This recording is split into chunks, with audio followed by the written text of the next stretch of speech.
இப்படி பல்வேறு மாறி மாறி குற்றஞ்சாட்டுவது நடக்கும்.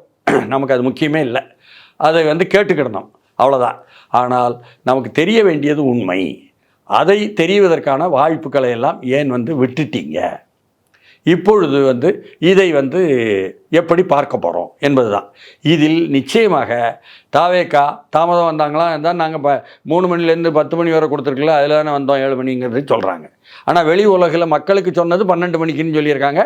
அப்போ மோமெண்டம் கிரியேட் பண்ணாங்களா, என்ன மக்களை என்ன தயாரிப்பதற்காக தயாரித்தாங்களா திரைப்படம் மாதிரியே என்ற கேள்விகள் எழுவது என்பது அவர்கள் பக்கம் எதிராக எழுவதும் உண்மை. அத்தனைக்கும் மத்தியில் இன்னைக்கு உச்சநீதிமன்றம் கொடுத்திருக்கக்கூடிய இந்த தீர்ப்பை ஒட்டி உள்ள விவாதம் தான் மிக முக்கியமானது இன்றைக்கு.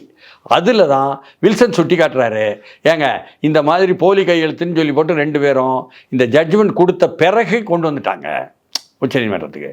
உடனே அவரும் சரி நீங்கள் அதை ஒரு மனுவாக நீங்கள் போடுங்க அடுத்து என்று சொல்லியிருக்காரு. அதனால் இப்பொழுது கொடுத்திருப்பது இடைக்கால வழிகாட்டல் தான்.